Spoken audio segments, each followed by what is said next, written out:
இருக்கிறவங்களுக்கு கண் திருஷ்டி நீங்குவதற்கான ஒரு எளிய வழிபாட்டு முறை தான் நான் உங்ககிட்ட பகிர்ந்துக்க போறேன். ஏன்னா கல்லடி பட்டாலும் கண்ணடி மட்டும் படக்கூடாதுன்னு பெரியவங்க சொல்லுவாங்க.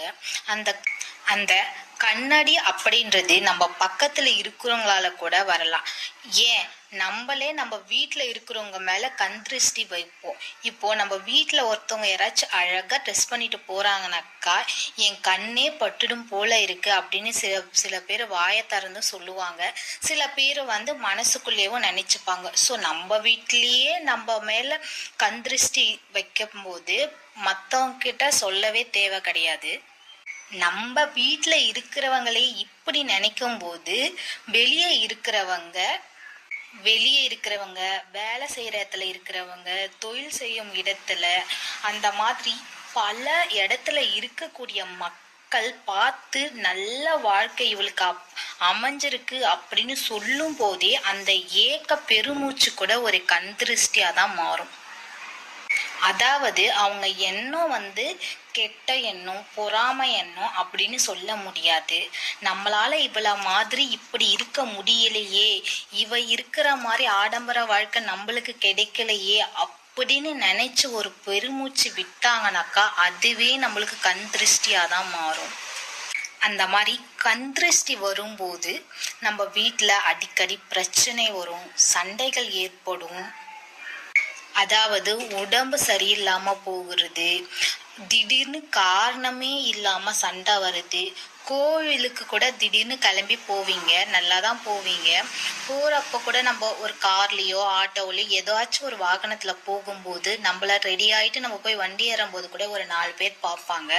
பாரு இவ எப்படி போறா அப்படின்னு சொல்லிட்டு அவங்க நினைச்சாங்கன்னா கூட அது கூட ஒரு கண் திருஷ்டியா தான் மாறும். நம்ம போயிட்டு கோயிலுக்கு சாமி கும்பிட்டு வரும்போதே கூட பாதி வழியிலே கூட சண்டை வரும்.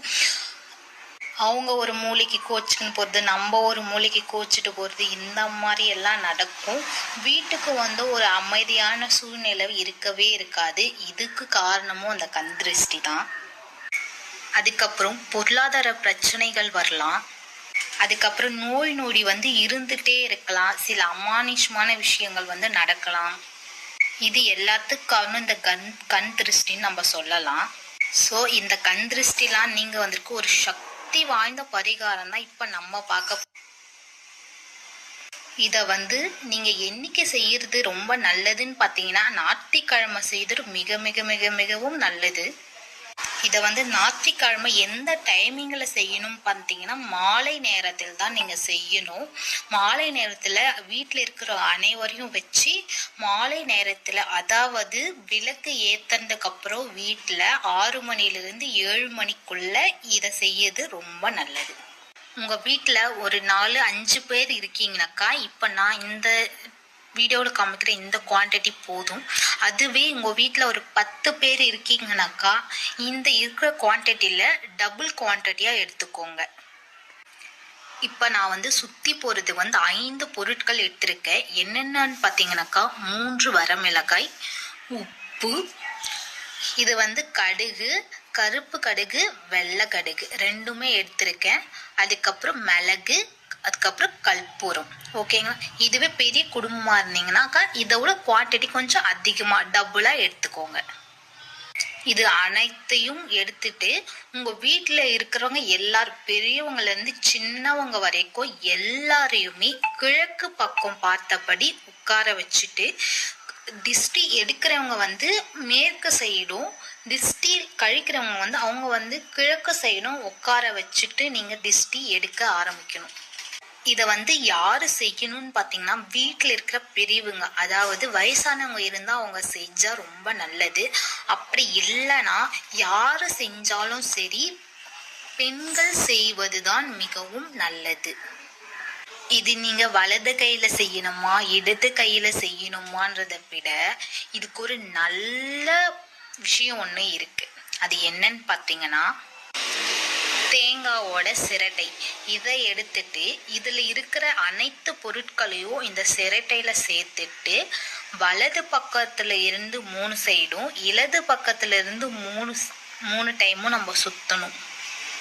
3 டைம் சுத்திட்டு அவங்க மேல, அதாவது தலையில இருந்து கால் கீழே கையில் வரைக்கும் தனித்தனியாகவும் என்ன பண்ணணும்னாக்கா சுற்றணும். சுற்றிட்டு அவங்கள மேலேருந்து கீழே இறக்கணும்னு சொல்லுவாங்க. அந்த சிரட்டையை வச்சு என்ன பண்ணுங்க, மேலேருந்து இப்படி கீழே இறக்கணும்.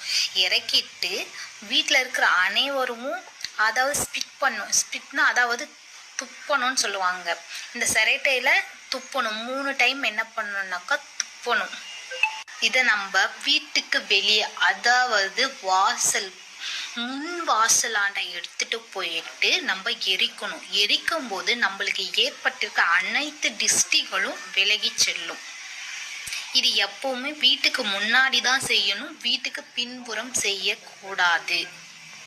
அந்த மாதிரி இந்த திஷ்டி எடுத்தாங்க பார்த்தீங்களா, அவங்க என்ன செய்யணும்னாக்கா திஷ்டியை வெளியே எரிச்சிட்டு வீட்டுக்குள்ள வர்றதுக்கு முன்னாடி கை கால் எல்லாமே சுத்தம் செஞ்சுட்டு கழுவிட்டு தான் வீட்டுக்குள்ள வர்றது ரொம்ப நல்லது. உங்ககிட்ட சிரட்டை இல்லை, எங்கிட்ட தேங்காய் கூடு இல்லை அப்படின்றவங்க நீங்கள் என்ன செய்யலாம், பேப்பரில் கூட வச்சு என்ன பண்ணலாம், நீங்கள் சுற்றி போடலாம். மோஸ்ட்லி சிரட்டில் எடுக்கும்போது பார்த்தீங்கன்னாக்கா 3 கண்ணு இருக்கிற தேங்காவாக எடுத்துக்கணும். அந்த மாதிரி எடுத்திங்கன்னா ரொம்ப நல்லது. சப்போஸ் எனக்கு அந்த மாதிரி இல்லை அப்படின்றவங்க நீங்கள் பேப்பரில் கூட வச்சு என்ன பண்ணலாம், சுற்றி போடலாம். இந்த மாதிரி செய்யறது மூலமாக உங்கள் வீட்டில் இருக்கிற நோய் நொடி கண் திருஷ்டி ஃபுல்லாகவே கண் திருஷ்டியால் நிறைய பிரச்சனைகள் வரும். அந்த எல்லா பிரச்சனைகளுக்குமே ஒரு முக்கியமான தீர்வாக இது அமையும்.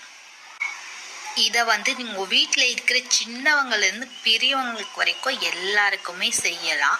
இந்த மாதிரி செஞ்சது மூலமாக உங்களுக்கு கண்டிப்பாக மாற்றம் ஏற்படும்.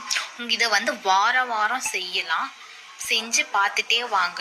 உங்களுக்கு ஏதாச்சும் மாற்றம் நடந்துச்சு அப்படின்னா என்னோட கமெண்ட் செக்ஷனில் கமெண்டில் சொல்லுங்கள். மறக்காமல் என் சேனலை ஒரு லைக் பண்ணிக்கோங்க, ஒரு சப்ஸ்கிரைப் பண்ணிக்கோங்க.